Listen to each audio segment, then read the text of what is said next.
This podcast is about the unexplained death of a young woman, Laura Van Wyhe. I have reviewed and I will report on the contents of official case files provided by the police department that's investigating her possible homicide, including witness interviews and police reports. You will hear me provide my own opinions about these materials in the hopes of shedding new light on this cold case. It's important to stress, no person has ever been charged or convicted of killing Laura, and everybody identified in this podcast is innocent until proven otherwise. Previously on Bonaparte. There's no way that baby was naked on the floor of a trailer. No way. If she had a diaper bag with her, the idea that she left the trailer in the middle of the night to go get diapers is just completely, it completely falls apart. Can you tell me a little bit about Tony and Sarah, what you thought of them, and kind of what they were able to tell you? Both of them were liars. Too bad we can't see who he's calling right now. Yeah. I know. Yeah. It is hard to find any other actor in this situation that everybody would lie for except Donnie.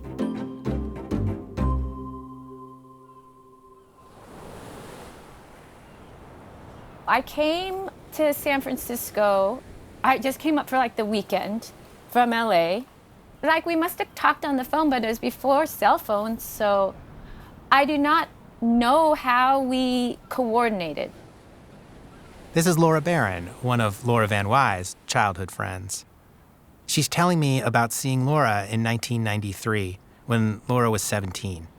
Barron is a freshman at UCLA at the time. When she hears Laura is living near San Francisco with her boyfriend Donnie, she decides to drive up and see them.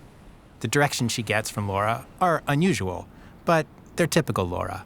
Meet at the waterfront in Sausalito.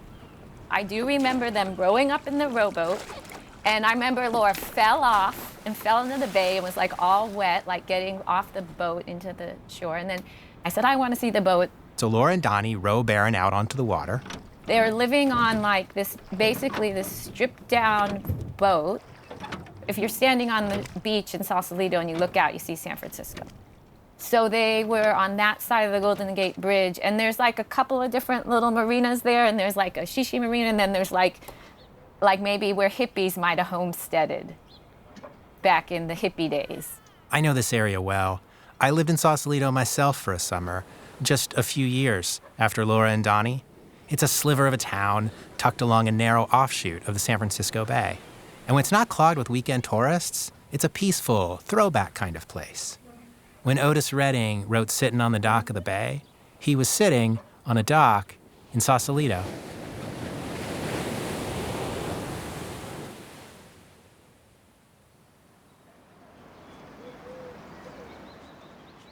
We like hung out in Golden Gate Park and just spent the day together.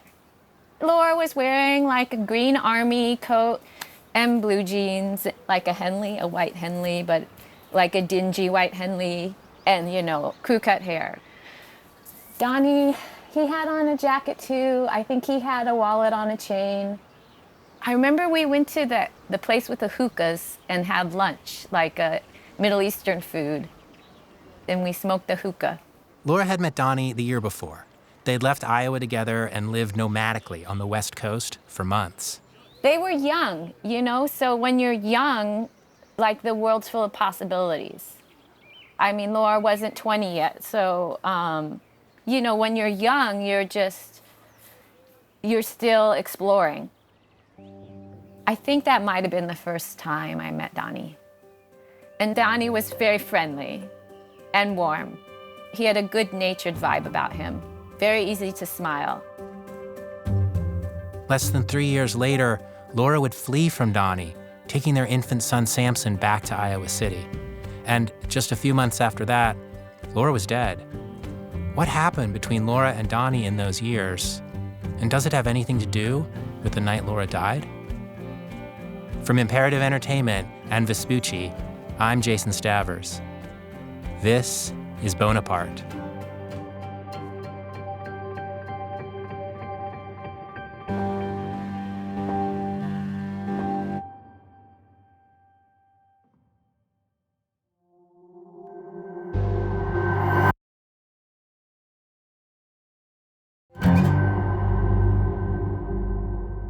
Before she met Donnie, Laura was a troubled but promising teenager in Iowa City, a college town where a fast social life was available to kids from a young age. When I spoke with people who knew her then, I learned how they'd both been caught up in the partying and the sometimes edgy scene in Iowa City. I also learned how turbulent her relationship with Donnie was. Annie summed up their relationship like this. I mean, they were always having problems. That's the thing. Like, they did love each other, no question about it. But it just seemed like they were always having problems. Another of Laura's friends, who didn't want her name used because of how painful this subject remains for her, told me that she thought Laura's choices as a teenager had deep roots. I did learn pretty early on there was quite a bit of tension between Laura and her dad. You know, we were all kids of parents that had split when we were very young. And I think that just create a very different understanding of boundaries and what is okay and what isn't okay. She was drawn to some wilder characters or people that were living on the fringe. And so I think I can see how Laura attracted, but was also drawn to some of the people that she was drawn to, you know, that maybe like Donnie. The uncertainty and instability that defined Laura's life was there from the beginning. I was born into a very conservative religious family. That's Laura's mother, Leanne. She's a tall woman, over 6 feet, with straight posture. There's no sign she ever tried to hide her height, like you sometimes see in women who were once taller than all the boys in their class. I was the oldest daughter, so my job was to peel potatoes every night, and we had a big family, 5 kids. I peeled 10 pounds of potatoes every night. We're Dutch, so potatoes are huge. Ate them every day. And to this day, I still love potatoes. The first thing I notice about Leanne when we meet in person is how strong her hands look. When we talk, she's direct and sure of herself. But sometimes, just occasionally, she drifts. She gets discursive, hard to follow, and a certain frailness comes into her voice. We weren't allowed to be, mouthy or, talk back to people. And I was raised to be pretty compliant and not to really speak my mind or speak up. One of the very first things Leanne said to me was that sometimes she sees the future in dreams. The last time she saw Laura, she told me, she heard a voice telling her not to let Laura go. Mostly, though, like when she's telling me about her early years, she's a tall woman with strong hands, sure of herself. Leanne first meets Laura's father, Bill, when they're both in high school. He was kind of a bad boy. He, rode a motorcycle and smoked, and he wasn't my family's first choice for the kind of person they wanted me to marry. Not their first choice, but then Leanne gets pregnant at 19. The families got together, and then that was it. We were getting married. They wouldn't let my dad give me away because I was pregnant. Bill was 45 minutes late to the wedding, and I was standing there, basically standing at the altar waiting for my groom to show up. Leanne and Bill are living in a small community in northeast Iowa. 2 years after their first child, Sarah, arrives, they have another girl. Laura Van Wyhe is born on October 23rd, 1975. And a few months after Laura's birth, the family moves to Iowa City. Bill enrolls at the University of Iowa, and Leanne stays home to raise their daughters. It looks like a promising start, but Bill takes to partying more than he does studying, raising kids, or making money. The first winter we were there, all the pipes froze because you're supposed to wrap your pipes in Iowa in the winter. And so here I am with 2 kids in diapers and no water. Leanne works a part-time job to help make ends meet. I'd leave, something in the crock pot for dinner, but I'd get home and he hadn't fed the kids. Leanne's life becomes about providing for her daughters and protecting them, even from their father. He was an idiot. This is Bill's sister, Evelyn Van Wyhe. She goes by Ev and has been friends with Leanne since they were both young. She's strong-minded and sure in her opinions. He'd take the money and buy brand new tools while they were still trying to figure out how to get enough groceries and shoes. I love my brother, but I just don't like him at all. You can't trust him. You don't know. I mean, it's like walking on eggs. You don't know when he's going to blow. Leanne says that Bill would raise his voice, belittle them, and put his own needs first. She says he was never violent with her or with Sarah, but even from an early age, Laura was strong-willed and defiant, and Bill would lose his temper with her, sometimes violently. Yet Leanne's family had raised her to make the marriage work. They all put a lot of pressure on us to stay together and do whatever it would take to make Bill happy so that he'd be a good husband. I mean, they just assumed if he was happy that he would then be a good husband and father. So he got to pick what he wanted to do. Leanne and Bill separate, but then they get back together again, and then they repeat this cycle several times during Laura's early years. During one of these breaks, Bill offers to take Laura and Sarah out for the weekend. Sunday evening rolls around, and Leanne waits, but there's no sign of Bill or the girls. Leanne drives all night looking for them before tracking Bill down in Sioux City. What did you say when you got out of the car? Nothing. I didn't say anything. I just hugged my babies. But Bill said, okay, now that you're back, you're not leaving with them. If we go anywhere, we're all going together. Well, I took this as a positive, I mean, I was still young. I was only 20, 23, 24. Very naive person. Bill has it in his mind he wants to live in Colorado. So in the spring of 1977, they moved to Georgetown, an old mining town where he could get work as an auto mechanic. Georgetown's a stunning place, rows of Victorian houses squeezed into a crack in the Rocky Mountains. But it's also isolated, with a population of only 800 people, and as the summer turns to fall, cold and dark. Laura's feuding parents have no outlets, no support network, and Georgetown becomes a pressure cooker. He was very punitive. When we were potty training Sarah, he would spank her if she had an accident. And Laura was a much more vocal baby and child, and he would sometimes grab her by the front of her clothes and kind of shake her, trying to get her to be quiet. Leanne was raised in a conservative religious household. She knows what strict parenting looks like. This is not it. Laura was just about 2. And it was the fall, and we were in a gas station, and she was crying and throwing a fit. And he picked her up by the front of her clothing and bashed her head against the wall, the back of her head against the wall, and yelled, "Stop crying." I reached out to Bill several times to get his version of these events. He refused to talk to me. I spoke at length with his sister, Evelyn, and through her, I passed on some of what Leanne told me. She said she would urge him to talk to me. Eventually, I got a text from Evelyn. She'd spoken to Bill. Bill and I had a nice long talk, she wrote, but a strong no. He said he doesn't like bringing up all that pain and emotion. He knows he's an ass and doesn't care. After just 6 months in Colorado, Leanne decides her children have been through enough. I was driving home from the grocery store with the kids, and Sarah was in the back playing with a doll. And I heard her say to her dolly, "Mommies do the nice things and daddies do the mean things." And I thought to myself, this is what my 4-year-old thinks. She's just doing her thing, playing with her doll. And that's when I decided to leave.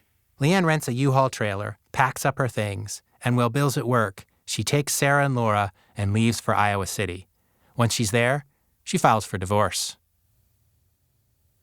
While getting away from Bill provides some measure of comparative calm for Leanne, Laura, and Sarah, life is still far from easy. The 3 of them share a cramped apartment together, and Leanne has to work long hours at a nearby nursing home. She brings that same discipline to her parenting. My mother was extremely strict. Laura's sister Sarah was reluctant to speak with me for the podcast, partly because these memories are painful for her, but also because she spent her life trying not to let them define her, not to become the girl with the murdered sister. But like so many in Laura's life, she wants Laura's story told. When she did sit down with me, she was generous with her time and with her candor, in particular about her mother, Leanne. She was so strict to the point where I couldn't have a social life. And I felt completely strangled by her. She was very threatened about me having friends and just started putting crazy curfews on me and grounding me all the time. I couldn't go out, really. She ended up punching one of my friends once or slapping one of them, who was my best friend at the time, and it was mortifying. And that friend wouldn't be friends with me anymore, and I cannot blame her. As Laura and Sarah grow from children to teenagers, they start spending more and more time out of the house. They find friends like Laura Barron and Annie who have more permissive parents and more comfortable homes. We spent a lot of time at my parents' house. That's Laura Barron. Because their mom was really strict and there was a lot of tension in their relationship based on them being at that age when you're starting to kind of assert your independence more. And my house, there was nothing to rebel against. It's no longer the 1960s of Leanne's childhood. Iowa City is a progressive place, a long way from the rural community where she was raised. I think she was worried about them getting involved with boys, among, drinking, drugs, all that stuff, right? So that caused her to kind of become a little bit reactionary as a parent and become too strict. In many ways, Laura flourishes during middle school. She makes friends easily, she aces her schoolwork, and she throws herself into drawing and painting and all kinds of creative experiences. But the troubles of her home life are never far away. One friend remembers Laura having a distinct edge, even from early on. I felt like her kind of willingness to really explore boundaries there was a beauty to it for sure, but I could always sense a kind of unease inside of that. It seemed so obvious to me that she had been through a lot. You could just kind of feel that. At home, the conflict with Leanne continues to worsen. In 1989, when Laura is 13, Leanne decides she needs to take the two girls to family counseling. For a few weeks, it looks like Laura's beginning to participate, that things might genuinely start to improve. But it doesn't last. Laura resists. She starts picking fights with Leanne and the therapist. It's almost as if every rule her mother lays down becomes an opportunity to push against a boundary, more canvas for her artistic freedom. By this time, Bill has come back to Iowa City. He offers the girls freedom from Leanne's discipline, just as he'd once offered Leanne freedom from her own parents. Bill still frightens Sarah, but at 15, she's so fed up with Leanne's strict parenting, she moves in with him. Several months later, Laura joins her. It's not a good situation. Basically, he was living in these they were slums. Laura Barron again. I don't know if it's a creek or what that water is, if they're just ponds. And there's a little collection of shacks there. And that's where her dad was living, and, no heat. In Iowa, it's 80 below windshield in the winter. So, she was choosing to take a big step away from creature comforts in order to have more civil freedoms, I guess. For all their rebelliousness, Laura and Sarah are much more dependent on their mother than they're willing to admit to themselves. And Bill is no replacement. Even the basics, like making sure there's food in the house, Bill forgets. Sometimes he comes home from work with McDonald's for himself, but nothing for Laura and Sarah. I fainted in high school. I fainted in a city high, and it turned out because I was anemic, because I wasn't really eating the way I should, because he wasn't feeding me, and I would just be eating at friends' houses whenever I could. I've asked Bill for his version of these events, but to date, he's declined to comment. And he became abusive again, particularly toward my sister. There was an incident that was just awful. He just beat her up very badly in front of me. Laura and Sarah returned to Leanne. That fall, Leanne takes Laura to Chicago for a weekend. They shop for clothes and have brunch at the Ritz-Carlton. Laura shows her portfolio to representatives from various art schools. It feels like things are looking up, but not for long. The year Laura turns 16, her older sister Sarah leaves for college. Without Sarah as a buffer, Laura's relationship with Leanne reaches its lowest point. We were in therapy together, and the counselor said, you've got to make sure she follows the house rules. That's really important at this age. But what could I do? What was I going to do? Call the police when she didn't come home? That gets you nowhere. That just gets you in trouble. You're the one supposed to be in charge of this minor. Laura finds a room at a group house in Iowa City and tells Leanne she's moving out. I had a therapist tell me, let her go. He said, you have a right to have a nice life, too. You don't have to be up all night waiting for her to come home and getting no sleep and worrying yourself to pieces. I can't believe a therapist would tell me that now that I think about it. I was very alarmed by that. She was only 16, and my mother gave her independent status, said, I'm done with you and you're on your own. Laura stops going to classes at her school, West High. For a while, she enrolls at the district's alternative high school, which focuses on arts education and non-traditional student needs. But then she stops going to class there, too. I think that was a bad decision. Dropping out of high school for her was not a good decision. Annie recalls this as a turning point in Laura's life.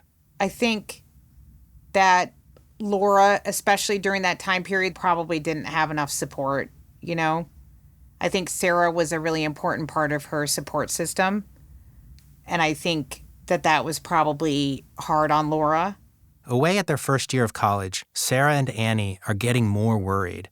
They know the crowd Laura is with, and they fear how deep she's getting into it. I mean, listen, we were all friends with all of them too.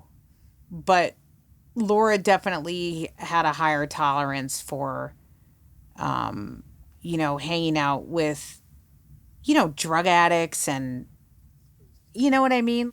They would go to bars, and they would create general havoc, have these crazy parties that were truly deranged. I mean, really weird. Destroying things, shooting heroin, people dancing naked, just doing dangerous, weird things with their bodies and with drugs. And, I didn't want to be there. And I didn't want Laura there. When the spring semester ends, Sarah heads back to Iowa City to try to set some boundaries in Laura's life. She lived in a room near Mike's bar, which was by the tracks, and it was like a huge house with lots of rooms and communal bathrooms and kitchens. It's the summer of 1992. The Rodney King riots have put the country on edge, and it's a presidential election year. College students everywhere are organizing and looking to their future. But in Iowa City, Sarah's focus is on a one-room apartment and her troubled sister. There was a mattress on the floor. She's a kid with no belongings. I think she got to take her mattress with her. She doesn't have anywhere to hang clothes. They're all over the floor. There's a lot of art making stuff on the ground and on the walls. She's got a lot of art posted up on the walls. It had a window to a parking lot, and it was pretty chaotic. Sarah lives with Laura all that summer. They share the same room. They share the same mattress on the floor. I kind of went and did the smackdown like I'm the older sister. These are the boundaries. I said, Laura, I don't care if you smoke pot. I don't care if you drink, snort cocaine sometimes, but stop injecting. You cannot do that. And no heroin. You're really putting your life in danger, your health in danger. Stop doing this. It seems like Sarah's return might provide some of the stability Laura needs. For 2 weeks, Laura studies painting and drawing at the School of Art Institute in Chicago, where she's won a scholarship. It's just the sort of gifted program intended to find young people like Laura and challenge them to excel. But whatever Laura gets out of the program, it's not enough to keep her on track. As for Annie, she isn't around that summer. She's nannying for a family in Cape Cod. But Annie's boyfriend stays in Iowa City, and he starts spending more time with Laura. That was very awkward. Did Anne mention this to you at all? Yeah. She was dating Anne's boyfriend. I mean, I wouldn't call it dating. They were, just getting together. It was a very weird summer, It all comes out eventually, of course. Annie isn't happy about it, but neither is she all that upset. In fact, this particular anecdote about Laura sleeping with her boyfriend, it's one of the first stories Annie tells me about Laura. I always said, well, she's the only person who could cheat on my boyfriend with me and I wouldn't be that mad at her. Like, I really wasn't mad at her. I just felt protective of her because she was, at the same time that she was very strong, she was also so vulnerable. Like Sarah and Annie, none of Laura's friends that I spoke to were Puritans or naive about her teenage partying. It's not that they were worried that Laura had discovered boys and drinking and drugs. Rather, they were concerned that all these things put together, the partying, the lack of education, the fading ambition, that they'll short-circuit Laura's unlimited potential. Laura is unlike anyone they've ever met, but she's becoming like too many people that they know. She's sinking alongside people who are angry and depressive and alienated. At the end of the summer, on their shared mattress on the floor, Sarah decides to take a year off from college. She's not happy at school, and she's still deeply concerned about her sister. They rent a house together and get jobs at a local restaurant. That year, Laura meets Donnie. And Donnie, by comparison, seemed like an angel. Let me tell you. And I actually encouraged her to date him. I was like, let's get away from this scene and like maybe Donnie's an improvement, Donnie has a good heart. I mean, Sarah and I talked about it, and I remember actually Laura talking to us about it, like that she liked Donnie, and we're like, yeah, go for it, Donnie was like he was really fun. Like, he was really fun to hang out with. He was very exuberant and funny. And yes, he did love to take his shirt off. So, he was kind of blonde and pretty cute, had some tattoos. So he did, at that time in his life, he did often seem to have his shirt off, especially if it was summertime.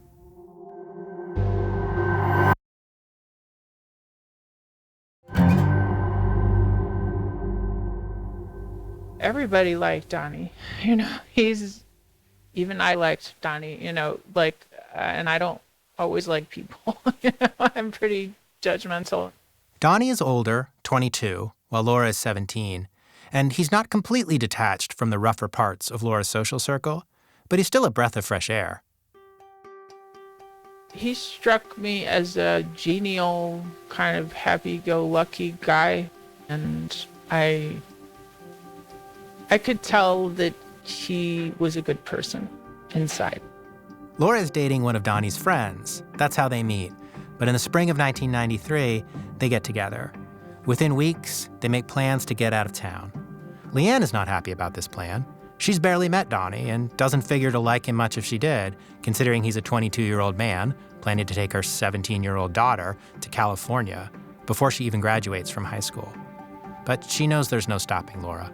So Leanne gives Laura $500 for the road on the condition that she take the high school equivalency exam before she leaves. She does, and passes, of course. Then Laura and Donnie head out to San Francisco.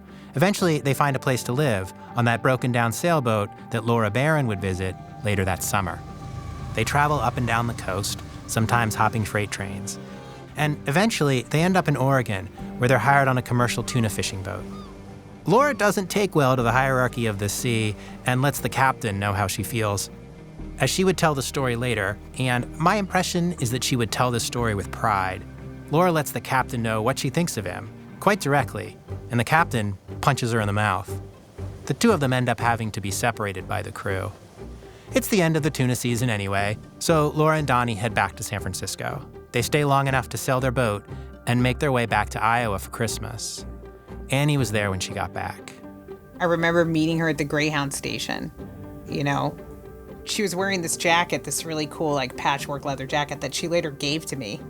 And my dad gave it to Goodwill. I'm still furious about that. It was a really cool jacket. But yeah, I remember she had her hair cut short and she was wearing that jacket and she looked really cool. And she looked grown up. Like she just looked like, she'd started to lose her baby fat a little bit. I just remember she looked a lot older when she got off that bus. Ever restless, Laura and Donnie don't stay in Iowa long. Donnie's aunt, who lives in Hawaii, has to extend a visit to Iowa, and she ends up with 2 one-way tickets to Honolulu that she can't use. Donnie and Laura jump at the opportunity. She moved to Hawaii, and she loved Hawaii. I loved hearing her talk about Hawaii. Donnie and Laura have a little money from selling their boat in California. They decide to live on the beach to make it last. One friend of Laura's told me she remembers that they were living in a tent. They're out there for about 4 months. I think her and Donnie started to have more problems when they were there. Accounts differ about why Laura and Donnie eventually decide to come back to Iowa City. According to Leanne, out of the blue one day, Laura calls home and tells her she's sick. She really wasn't sick when she came back. And I was trying to save her pride and just said, well, you better come home if you're sick. They were malnourished for sure. But she just had to have it out, to say, Mom, help, this is not going to work, right? Donnie tells this story differently. According to him, Laura had just gotten a job in Hawaii and wanted to stay. It was Leanne who called, telling Laura that her catering business was struggling and she needed Laura to come work for her. Leanne offered to fly Laura home, but Laura insisted that her mother buy tickets for both her and Donnie. However it happens, by April 1994, Laura and Donnie are back in Iowa. And she got pregnant, of course. Laura is 18 years old, and Donnie is 23. Sarah is immediately concerned. Donnie has shown little inclination toward settling down, and his only work experiences are minimum wage stints at restaurants, movie theaters, and 2 months on a fishing boat. She's certain that now is not the right time for Laura to have a child, and convinces Laura to have an abortion. But Sarah is concerned about more than just the pregnancy. Around this time, Laura also begins telling people that Donnie has been violent with her. Later, in court filings, Donnie would acknowledge that there had been violence, but, he claims, it was mutual. 2 strong-willed people with intense feelings for one another. This is an actor reading what Donnie submitted to the court under oath. Laura and I did have a volatile relationship at times. We were both stubborn at times, and as a result, sometimes got into yelling matches. There were a couple occasions where the yelling escalated and we scratched each other or pulled each other's hair. In the same court case, he admits to shoving Laura to the ground once and to another later incident, though in both cases, he claims the physical confrontation was mutual. According to affidavits signed by Laura's friends, however, it went further. One wrote that Laura told her that Donnie had, quote, become very angry and violent quite often. Several described specific incidents. I'm like, okay, that is it. You are done with this guy. Please get away from him. I don't know what we had to do here, but you cannot have a relationship with him anymore. That's totally outrageous, Just like Leanne and Bill, Laura and Donnie do separate several times, but they always seem to find their way back to one another, much to Sarah's frustration. After a few months of separating and reuniting, Laura becomes pregnant again. Annie suspects it was not an accident, that Laura had come to regret her abortion, that the idea of motherhood appeals to her. So on August 7th, 1995, Laura gives birth to her son, Samson Knight. She's 19, the same age as her mother when she had Sarah. Donnie helps deliver the baby, and they have a home birth, which are uncommon, less than 1% in the United States. But that's Laura's approach to life, hands-on and fully immersed. Samson is born at their little duplex on Grant Street, the same house where Laura had cultivated that beautiful backyard garden. But eventually, perhaps because they need more help, Donnie and Laura move out of the duplex and in with Leanne. As you might expect, this does not go well. Tensions rise. Leanne thinks Donnie is partying too much, that he's not pulling his weight. Perhaps she sees an echo of her ex-husband, Bill. Donnie and Laura's relationship frays in this tense environment. During an argument, Donnie grabs Laura and says, quote, "You make me so mad. Sometimes I think I could just kill you." In July, just before Samson's first birthday, Laura and Donnie plan another trip. So they went out, they decided to take this trip out west. I guess maybe they wanted to introduce Sam to people, or they just wanted to get out of town for a while.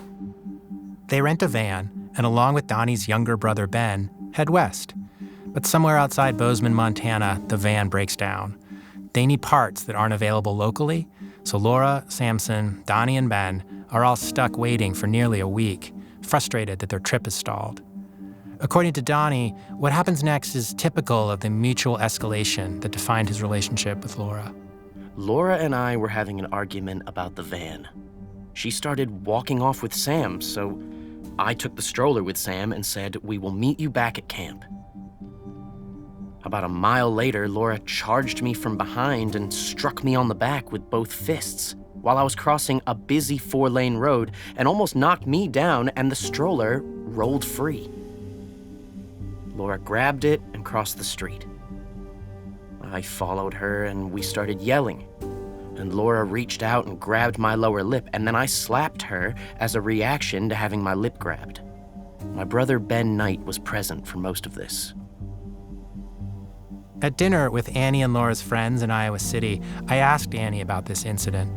The way she told it to me was Donnie's brother did not react to it, and Sam was there, and she was like, Donnie's brother thinks this is normal, like he's not even reacting.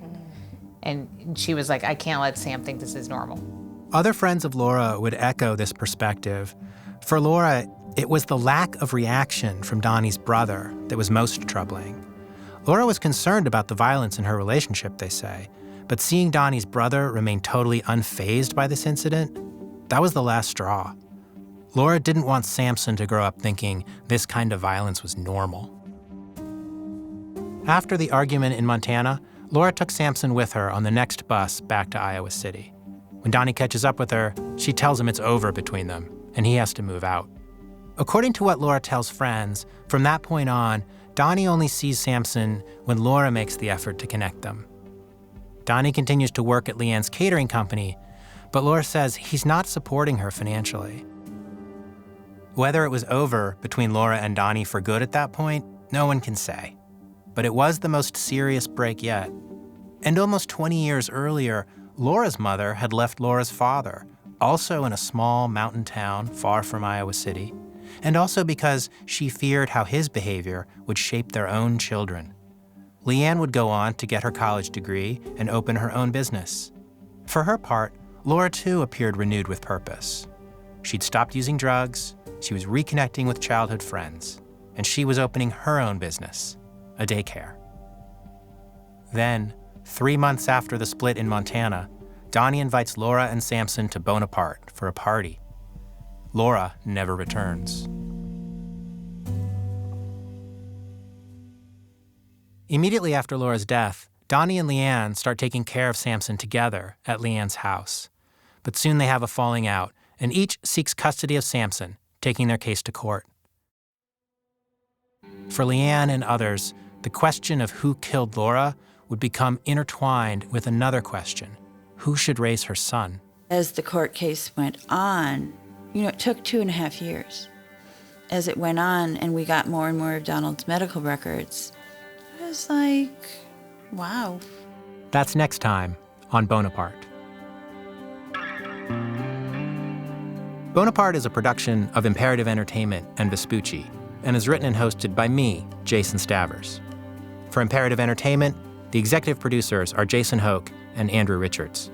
For Vespucci, the executive producers are Daniel Turkin and Johnny Galvin, with story guidance from Matt Willis and Pete Sale.